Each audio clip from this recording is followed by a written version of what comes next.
कर्नाटक राज्यातील सरकार बदलेल का या म्हणण्यावरून परिवहन मंत्री रामलिंगा रेड्डी यांनी प्रत्युत्तर दिले।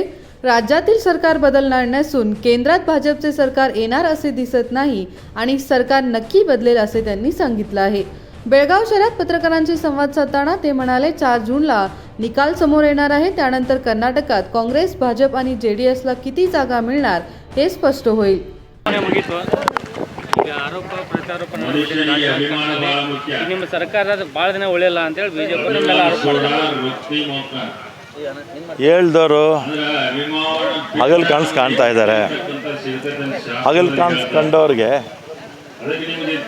ನಾವೇನು ಬೇಡ ಅಂತ ಹೇಳೋಕ್ಕಾಗತ್ತಾ? ಕನಸು ಕಾಣೋರಿಗೆ ಕನಸು ಕಾಣಲಿ ಬಿಡಿ, 4ನೇ ತಾರೀಕು ರಿಸಲ್ಟ್ ಬರುತ್ತೆ। ನಮಗೆ ಕರ್ನಾಟಕದಲ್ಲಿ ಎಷ್ಟು ಕಾಂಗ್ರೆಸ್ಗೆ ಸ್ಥಾನ ಬರುತ್ತೆ, BJPಗೆ ಎಷ್ಟು ಬರುತ್ತೆ, JDSಗೆ ಎಷ್ಟು ಬರುತ್ತೆ ಎಲ್ಲ ಗೊತ್ತಾಗುತ್ತೆ।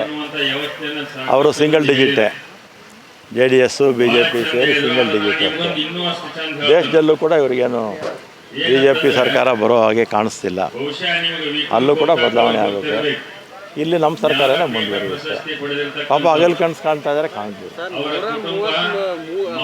ಶಾಸಕರಿದ್ದಾರೆ, ಆದರೂ ಕೂಡ ಸರ್ಕಾರ ಪದೇ ಪದೇ ಹೇಳ್ತಾನೆ ಇದ್ದಾರೆ। ಈಗ ನೀವು ತೋರಿಸ್ತಾ ಇರ್ತೀರಾ, TV ನಲ್ಲಿ ಪೇಪರಲ್ಲಿ ಬರಿತಾ ಇರ್ತೀರಾ, ಅದಕ್ಕೆ ಅವ್ರು ಹೇಳ್ತಾ ಇರ್ತಾರೆ। ನೀವು ತೋರಿಸ್ಲಿಲ್ಲ ಅಂದರೆ ಅವ್ರು ಹೇಳೋದೇ ಇಲ್ಲ, ನೀವು ತೋರಿಸೋದ್ರಿಂದ ಅವ್ರು ಹೇಳ್ತಾ ಇರ್ತಾರೆ। ಹೇಗೆ ಬಿದ್ದೋಗ್ಬಿಡುತ್ತೆ?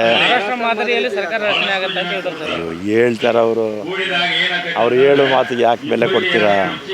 ಏನೂ ಆಗಲ್ಲ, ನಮ್ಮ ಸರ್ಕಾರ ಸುಭದ್ರವಾಗಿರುತ್ತೆ। ಮಹಾರಾಷ್ಟ್ರದಲ್ಲಿ 3 ಪಕ್ಷಗಳು ಸರ್ಕಾರ ಮಾಡ್ತಾ ಇದ್ದಿದ್ದು, 3 ಪಕ್ಷಗಳು। ನಮ್ಮ ಕಡೆ ಒಂದೇ ಪಕ್ಷ ಸರ್ಕಾರ ಮಾಡ್ತಾ ಇರ್ತಕ್ಕಂಥದ್ದು।